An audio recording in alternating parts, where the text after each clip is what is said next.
오늘은 사도행전 19장 1절에서 20절. 제가 항상 주제를 빼먹죠. 변화시키는 복음입니다. 변화시키는 복음. 제가 이번 주 중에 한 분의 전도사님을 만났습니다. 그리고 그분이 믿는 복음에 대해서 들었고 그 신앙에 대한 나눔을 가졌어요. 근데 그 전도사님이 나눈 내용의 핵심은 뭐였냐면은 트랜스포메이션, 변화였어요. 변화. 진정으로 우리가 예수 그리스도의 그 복음을 받아들이고 살아가는 자들, 그 믿는 자들에게는 반드시 삶에서 변화가 나타난다. 그리고 그 변화는 성령이 함께함으로 이루어진다라는 것입니다. 여러분, 이 복음을 믿으십니까? 저는 이 말에 동의를 해요. 그 복음은 변화를 수반하고요. 그리고 복음을 믿는 자들에게는 그 증거들이 삶에서 나타납니다. 조금은 다를 수 있지만 분명히 나타나요. 오늘 바울은 2년이라는 긴 시간 동안 에베소의 그 두란노 서원이라는 곳에서 하나님 나라의 그 복음에 대해서 전파를 해요. 오늘 본문의 내용이. 근데 그 후에 이 에베소라는 지역에 놀라운 일들이 벌어져요. 이 에베소 지역의 사람들이 바울이 전한 하나님 나라의 그 복음을 듣고 알고 나서 이 트랜스포메이션, 그들의 삶 가운데 변화가 일어나기 시작한 거예요. 자, 그렇다면 오늘 우리가 본문을 통해서 볼 거는 에베소의 사람들에게 어떤 변화가 일어났는가, 이게 핵심이겠죠. 이것에 초점을 맞추어서 오늘 본문 말씀을 다시 한번 읽어보도록 하겠습니다. 자, 1절부터 7절까지 말씀을 자 읽어봅시다. 아볼로가 고린도에 있을 때 바울이 윗지방으로 다녀 에베소에 와서 어떤 제자들을 만나. 여러분 읽어주세요.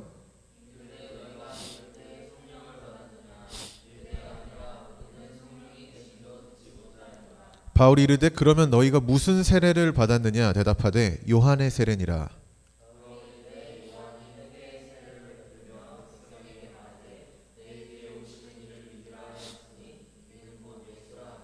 그들이 듣고 주 예수 이름으로 세례를 받으니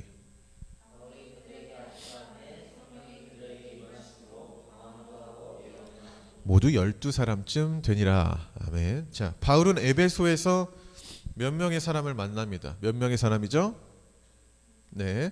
자, 바울은 그들과 대화를 하면서 질문을 해요. 질문을. 자, 가장 먼저 바울이 그들에게 한 질문이 뭐죠?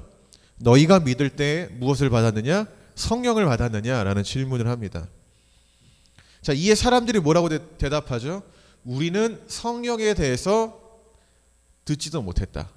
이렇게 얘기해요. 알지 못한다라는 거죠. 자, 이어서 바울은 계속 질문을 해요. 뭐라고 질문합니까? 그러면 너희는 무슨 세례를 받았냐라고 질문하는 거예요. 자, 이에 또 이들이 대답합니다. 뭐라고 대답하죠? 요한의 세례. 요한의 세례. 자, 이 대답을 들은 바울은 이 사람들이 무엇이 부족한 것인지를 단번에 캐치를 해요. 몇 번의 대화로.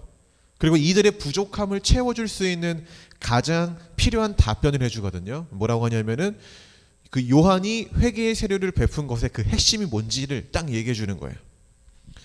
자, 여러분, 제가 사람을 만날 때마다 이렇게 질문을 자주 합니다. 질문을. 근데 이 질문을 하는 이유가 있어요.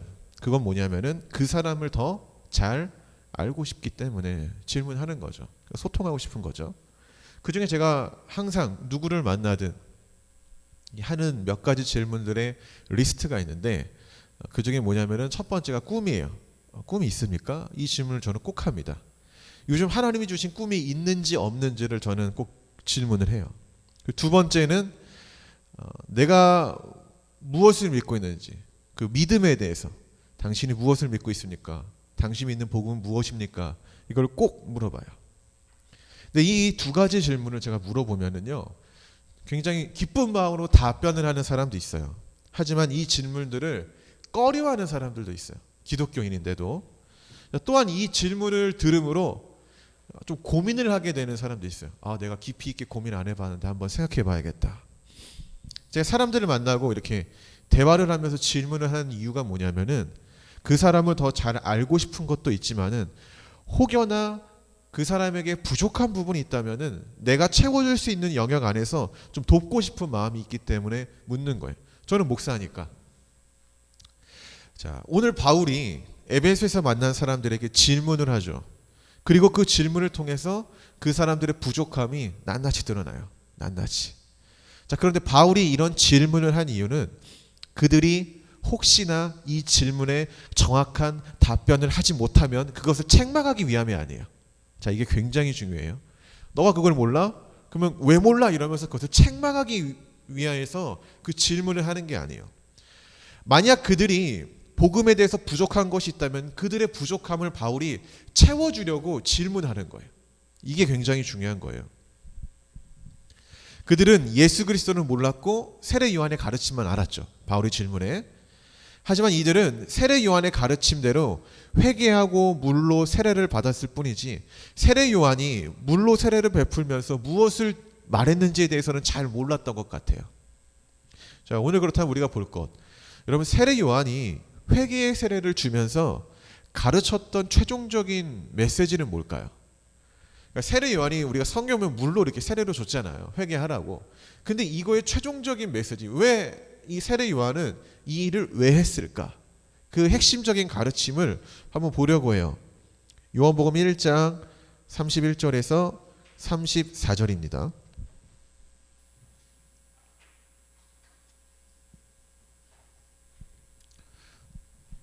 바울은 이들이 요한의 세례를 받았다고 하는데 그들이 요한의 세례가 정확히 뭔지 모르기 때문에 이렇게 이야기를 해주는 거예요. 그렇다면 요한의 세례가 정확히 뭔지 우리가 한번 찾아보는 겁니다.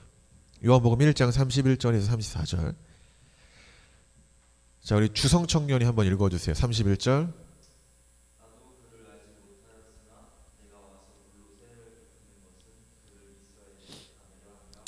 자, 요한이 또 증언하여 이르되 내가 보매 성령이 비둘기같이 하늘로부터 내려와서 그 위에 머물렀더라. 33절 다 같이. 나도 그를 알지 못하였으나 나를 보내어 물로 세례를 베풀라 하신 그이가 나에게 말씀하시되 성령이 내려서 누구 위에든지 머무는 것을 보거든 그가 곧 성령으로 세례를 베푸는 이인 줄 알라 하셨기에 마지막 내가 보고 그가 하나님의 아들이심을 증언하였노나 아니라. 여기 보면 요한이 물로 세례를 베푸는 목적이 뭐라고 나옵니까? 예수를 이스라엘에 나타내려고 합니다. 이게 세례의 목적이라는 거예요. 세례의 목적. 그런데 그 34절에 보면은 그 예수가 누구라고 말하죠? 바로 하나님의 아들이다. 그럼 이게 아주 중요한 포인트예요. 그러니까 이들은 요한의 세례는 받았는데 예수가 하나님의 아들이라는 사실은 몰랐다라는 거죠. 즉 세례 요한이 행한 가르침의 핵심은 세례를 받는 것에서 끝나는 게 아니라 예수가 하나님의 아들이심을 나타내는 것. 이게 세례 요한의 준 그 세례의 핵심이에요. 마지막 최종적인 핵심. 근데 아무리 세례 요한의 그 세례를 받았더라도 이것을 모른다면 의미가 없는 거죠. 여러분 세례를 받으셨습니까? 세례 다 받으셨죠? 학생 때 받으신 분 세례를 학생 때 대부분 학생 때 받고 청년 때 받으신 분 지영청년 세례 받았어요? 언제 받았어요? 학생 때. 자, 우리가 세례를 받기 전에 여러분 세례 교육 받아보셨죠? 세례 교육. 예수님 믿으십니까? 네, 뭐 이런 거 받았잖아요. 세례 교육. 대략 한 1년 정도 교회를 다니면은, 그러니까 안 빠지고 쭉 교회를 다니면은 이 세례라는 것을 받아요. 세례라는 것을 받게 돼 있습니다. 그런데 왜 세례를 받은 사람들이 예수 그리스도에 대해서 잘 모르는 것일까? 이게 조금 의문이다 이거죠. 오늘 성경에 보니까 세례의 목적이 뭐죠? 물을 그냥 머리에 끼얹는 게 아니에요. 그건 세례의 행위일 뿐이야. 그건 중요한 게 아니에요. 겉으로 나타나는 거지. 예수 그리스도의 십자가와 부활 사건이 나한테 나타나고 성령이 임함으로 내가 예수와 함께 죽고 예수와 함께 살아났다라는 그 사실이 내 이 마음에서 나타나는 거죠. 그걸 내가 믿는 거죠. 예수가 하나님의 아들이심을, 나의 주인이심을 믿는 거예요. 여러분 성경이 명확히 기록되어 있지 않지만은 오늘 오전에서 바울은 이들에게 세례를 주긴 줘요. 그렇지만 세례를 주기 전에 그냥 줬을까요? 아니요. 아마 이 내용을 설명했을 거예요. 예수 그리스도의 십자가와 부활, 예수가 하나님의 아들이다라는 것을 가르치고 그들한테 말려주고 세례를 주었을 겁니다. 그리고 안수도 해주었고요. 이때 성령이 임하여 이들이 방언도 받고 예언을 했죠. 이는 사도행전 2장에 사도들에게 처음 나타나 그 성령이 임했을 때 그 현상과 동일한 것으로 나타납니다. 여러분 세례를 받았다라는 것. 그것은 내가 예수와 함께 죽고 예수와 함께 다시 살아났다라는 것을 믿는 거고, 예수가 하나님의 아들이심을 전적으로 믿는 자들에게 주어지는 겁니다. 여러분 믿으십니까? 우리 8절부터 10절까지 말씀 읽어보겠습니다. 자, 시작.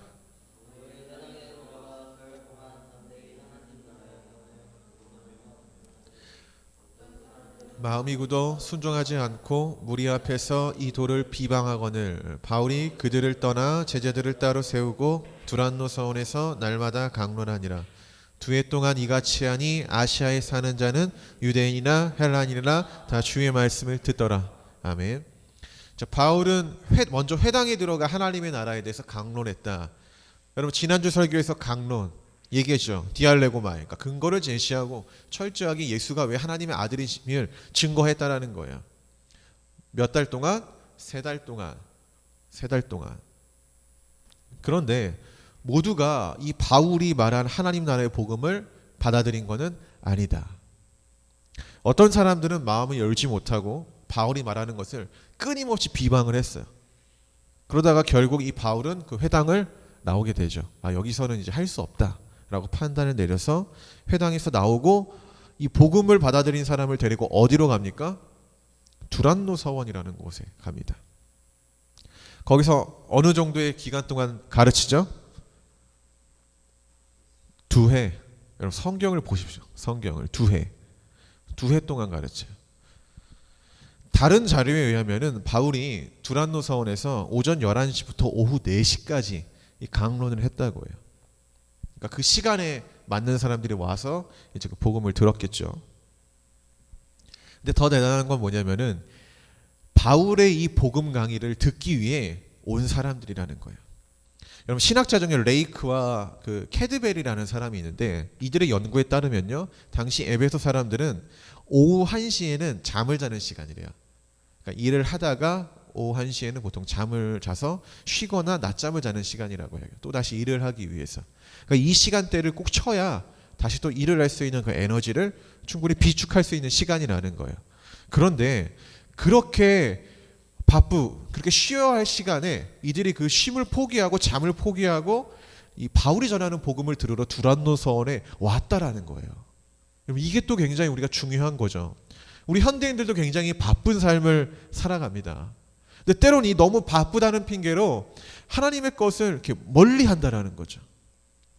너무 바빠서 쉼을 갖지 못하는 사람들도 분명히 있겠죠.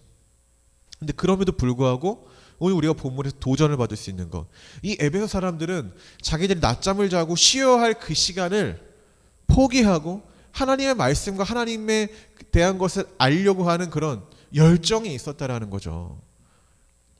여러분 바쁜 일상일지라도 복음을 향한 열정, 배우고자 하는 그 마음을 놓지 말아야 된다는 거죠. 우리가 이제 매일 큐티를 하기로 했죠. 차라리 우리 매일 큐티 하기로 했어. 큐티. 여러분 잘 수행하고 계십니까? 큐티. 아직 못하는 분 있으면은 어플에서 생명의삶 어플을 깔아서 큐티 하십시오. 여러분 혹여나 바쁘다는 핑계로 피곤하다는 이유로 이걸 좀 놓치고 있지 않나요?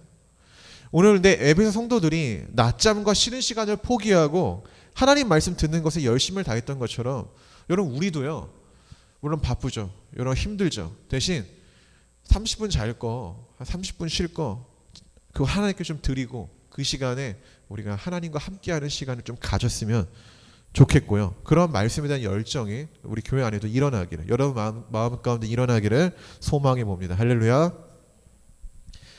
자, 이어서 11절부터 본 내용은 하나님 나라 복음이 선포되어지니까 어떤 변화가 일어났는지에 대한 주제를 담고 있어요. 자, 그러니까 11절부터 읽을 때는 복음이 선포됨으로 나타난 그 현상, 나타난 일에 대해서 좀 초점을 맞추면서 살펴보셔야 됩니다. 먼저 11절, 12절입니다. 시작. 하나님이 바울의 손으로 놀라운 능력을 행하게 하시니 심지어 사람들이 바울의 몸에서 손수건이나 앞치마를 가져다가 병든 사람에게 얹으면 그 병이 떠나고 악귀도 나가더라. 아멘. 여러분 첫 번째 여기 가르침이 뭐냐면은 첫 번째 변화는 회복이 일어나고 악한 것이 떠나게 된다는 거예요. 복음을 받아들이니까 회복이 일어나고 악한 것이 떠난다. 여러분 존 스토트라는 이 학자가 있어요. 이 사람은 자신의 저서 사도행전 강의에서 이 바울의 치유 사건을 모방하는 현대 미국 목회자들이 굉장히 많다고. 그러니까 바울처럼 되기 위해서 아픈 사람한테 이 손수건을 갖다 대고 기도하고 뭐 그런 사람들이 있다라는 거예요. 그런데 이 존 스토트라는 사람이 그 사람들 데리고 저격하기를 그들은 치유의 결과에만 집중을 하지 치유를 일으킨 근원에 대해서는 이해가 부족하다라는 거예요. 그러니까 바울이 손수건을 대고 기도했다고 해서 그걸 따라할 뿐이라는 거예요. 여러분 근데 온전한 복음이 선포되어졌을 때 회복이 일어나요. 저는 치유를 믿어요. 그런데 이 회복의 능력은 복음을 전하는 그 사람의 능력이 아님을 알아야 돼요. 여러분 오늘 본문을 보면은 11절에 이렇게 나오잖아요. 하나님이 바울의 손으로 놀라운 능력을 행했다. 그러면 이 치유의 주체가 누굽니까? 하나님이라는 거예요. 하나님. 여러분 바울이 일으킨 능력이 아니다라는 거예요. 근데 여기 당시의 사람들은 이 바울의 겉모습만 따라하는 행동을 우리가 이따 볼 수 있어요. 여러분들 제가 또 설교를 준비하면서 이 본문을 연구하다 보면은 이 부분에 대해서 다양한 해석을 가진 사람들을 이렇게 마주하게 돼요. 특히 어떤 사람들이냐면은 이성적인 사고로 이해가 되지 않는 오늘 구절들. 뭐 손수건을 대고 하니까 회복이 일어나서 병이 치유됐어? 이런 것들은 일반적인 사람들의 사고로는 이해하기 어려운 것들이잖아요. 근데 분명 예수를 믿는 하나님을 믿는 학자들 가운데서도 이런 본문을 믿지 않는 사람들이 있어요. 그래서 이런 부류의 사람들은 오늘 본문의 구절과 같은 내용들을 어떻게 얘기하냐면은 과대포장이다, 허구다 이렇게 이야기를 해요. 근데 저는 이런 경험하지 못한 자들의 사고일 뿐이라고 생각합니다. 여러분 우리의 하나님은 인간의 생각으로 다 이해할 수 없는 분이라는 걸 일단 우리는 전제를 해야 돼요. 전제를 하고. 근데 하나님은 때론 인간의 이성 가운데서 자신의 존재를 나타내기도 해요. 이것도 하나님이 맞아요. 반면에 인간의 이성 밖에서도 활동하시는 분이 하나님이에요. 병이 치유되거나 악귀가 떠나가는 것은 사실 인간의 이성 밖의 일이잖아요. 현대인들한테 있어서. 그렇게 치부가 되잖아요. 그런데 그렇다고 해서 그것을 우리가 거짓으로 바라봐야 될까요? 이걸 생각해 보셔야 돼요. 인간이 이해할 수 없다고 해서 그게 거짓일까요? 여러분 우주에 대해서 잘 알고 있습니까? 우주 가보셨어요? 못 가보셨죠? 우주를 다 이해할 수 있습니까? 이해할 수 없죠. 그러면 우주가 없는 겁니까? 제가 이런 식의 논리를 얘기하는 거예요. 내가 과연 이해할 수 없다고 해서 그 존재를 허구로 우리가 바라봐야 되는가? 여러분 우리의 하나님도 사실 그와 같다고 저는 믿어요. 내가 하나님을 이해할 수 있다고 해서 하나님은 존재하고 내가 하나님을 이 부분은 내가 이해할 수 없는 거니까 이 부분에 하나님은 존재하지 않는 거고 이렇게 하나님을 평가하면 안 된다는 거죠. 우리는 매일 주의 말씀을 묵상으로 회복을 경험합니다. 그리고 악한 것이 떠나가요. 여러분 말씀 묵상하십니까? 여러분의 진정 말씀을 날마다 묵상한다면 이 말씀을 통해서 내가 힘을 얻고 있다는 사실을 경험하게 될 거예요. 또 이 말씀을 우리가 묵상함으로 내 안에 더럽고 악한 것들이 떠나간다는 것을 우리가 경험하게 돼요. 물론 육신의 치유는 아닐지라도 마음의 치유도 얻어요. 하지만은 어떤 이들은 육신의 치유를 얻기도 합니다. 저도 경험해 봤으니까. 그리고 하나님의 말씀이 내 안에 활동하면은 악한 것들, 악한 마음들, 두려움과 같은 것들이 사라지잖아요. 실제로 어떤 이들은 악한 영들이 사라지기도 합니다. 온전한 복음이 우리 안에 선포되어질 때 이러한 능력들이 나타나기 시작한다는 거예요. 여러분 복음 안에 거하시는 여러분이 되기를 주의 이름으로 축원합니다. 아멘. 두 번째 13절부터 16절입니다. 읽어볼까요? 시작. 이에 돌아다니며 마술하는 어떤 유대인이 시험 삼아 악기 들린 자들에게 주 예수의 이름을 불러 말하되 내가 바울이 전파하는 예수를 의지하여 너희에게 명하노라 하더라. 14절.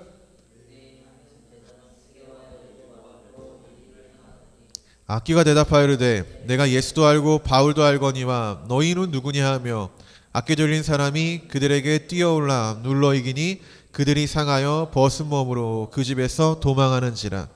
두 번째는 뭐냐면은 하나님의 나라가 선포되어지면은 가짜들이 생겨납니다. 가짜들.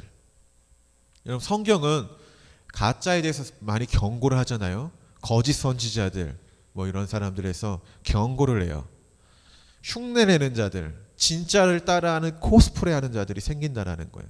예수님도 분명히 거기서 경고를 했죠. 복음서에서. 하나님이 바울을 통해서 놀라운 능력들이 행하니까 이 바울을 통해서 놀라운 능력들이 나타나게 되니까 이 바울에 나타난 그 능력, 이게 겉모습을 따라하는 자들이 생긴다는 거예요. 따라하는 자들.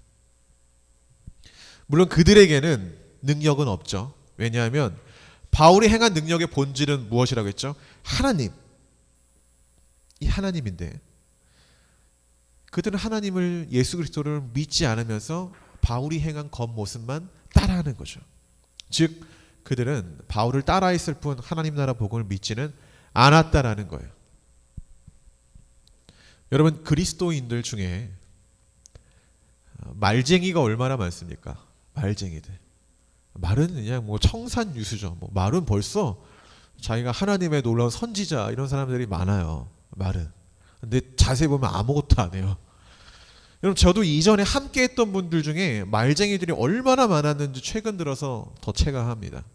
저한테 막 이렇게 살아야 돼, 자긴 이렇게 할 거야 했던 사람들이 그렇게 안 해요. 과거 막 정의를 외치고 개혁을 외친 사람 중 어떤 사람은 최근에 불륜을 저질렀죠. 몇 년 동안. 그러면서 겉으로는 그런 교회 개혁을 외친 사람들도 있었어요. 또 저한테는 개인적으로 자기 이렇게 안 할 거라고 그렇게 비판했던 사람들이 그렇게 하고 있죠. 지금 실명 거론 안 합니다. 그렇게 말했던 선배들 지금의 말과는 다르게 살아가요. 말쟁이들이 많다라는 거예요. 마음과 행동은 아니면서 말만 하는 것에서 능력이 있습니까? 없습니까? 없어요. 여러분 상식적으로 생각해 보세요. 제가 여러분한테 여러분 거룩하게 사십시오. 이러고 제가 집에 가서 술 먹고 취해서 막 이렇게 막 방탕하게 살고 있다라면은 여러분 저의 말을 왜 웃습니까? 안 그러잖아요, 그렇죠? 여러분 저의 말을 믿으시겠습니까? 안 믿거든요. 이건 신앙을 떠나서 기보적인 거예요. 그렇지 않아요? 이건 믿음이 없어도요. 일반적인 사람들도 말만 하고 그대로 행동을 안 지키면은 그 사람 신뢰 안 해요. 그 말 안 믿어요, 그렇죠? 아니 일반적인 사고로도 이렇게 말하는 것들이 교회 안에서 이루어지지 않는다라면은 얼마나 이거 큰 일인지 모르겠습니다. 디모데후서 3장 5절에 이런 말씀이 있어요. 경건의 모양은 있으나 경건의 능력은 없다는 것에 대해서 경고하는 내용이 있어요. 잘 아는 내용이죠. 경건의 모양은 있대요. 근데 경건의 능력은 없대요. 겉으로는 예배 드리고 겉으로는 뭐 기독교인이 하는 거 웬만한 거 다 해요. 근데 능력이 없어요. 여기서 능력이라는 건 어떤 초자연적인 막 이런 능력을 말하는 게 아니에요. 변화가 없다라는 거예요. 변화가. 믿는데 변화가 없는 거예요. 아무리 예수의 이름을 선포한다고 해도 경건하지 못하고 겉모양만 코스프레하는 자들에게는요 변화가 나타나지 않아요. 변화가 절대 안 나타나죠. 오늘 바울은 그렇게 흉내내는 자들이 있었다. 그리고 바울을 흉내내는 자들이 존재했다라는 거예요. 바울과 같은 모양으로 말을 했지만 똑같이겠죠? 그들에게는 능력이 나타나지 않아요. 그들에게는 어떤 능력이 나타나느냐?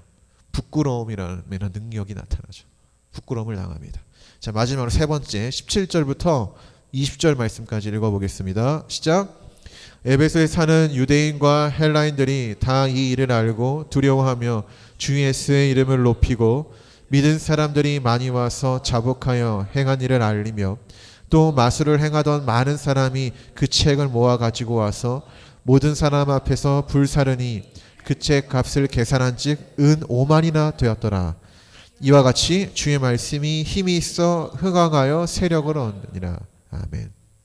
마지막 세 번째는 뭐냐면은 어떤 변화냐면 옛 것을 버리고 새 삶을 살아갑니다. 아주 중요한 거예요. 옛 것을 버리고 새 삶을 살아갑니다. 여러분 이 에베소라는 지역을 보면은 마술과 같은 풍조를 따른 사람들이 많았던 것이라고 우리가 한 번에 볼 수 있어요. 왜냐하면은 그들이 마술에 관련된 책을 한데 가지고 불태웠는데 그 모았더니 그게 얼마 정도의 분량이라고 하죠? 은 5만. 은 5만. 여러분 은 5만이 어느 정도의 가치를 갖고 있을까요? 은 5만. 은 5만. 가치가 어떻게 될까? 틴테일 신약 주석 시리즈 중에 사도행전을 저서는 하워드 마샬이라는 사람이 있어요. 이 사람이 이렇게 평가를 합니다. 5만 명의 노동자의 하루 일당과 상응하는 가치를 지니고 있다. 5만 명. 5만 명.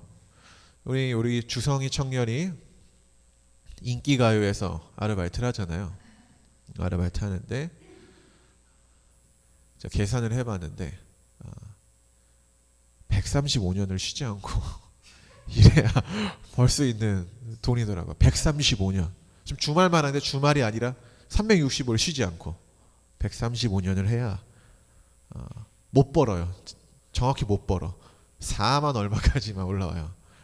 그런데 이런 어마어마한 가치를 지니고 있는 것들을 이들이 어떻게 하죠? 한데 모아요. 불로 태웁니다.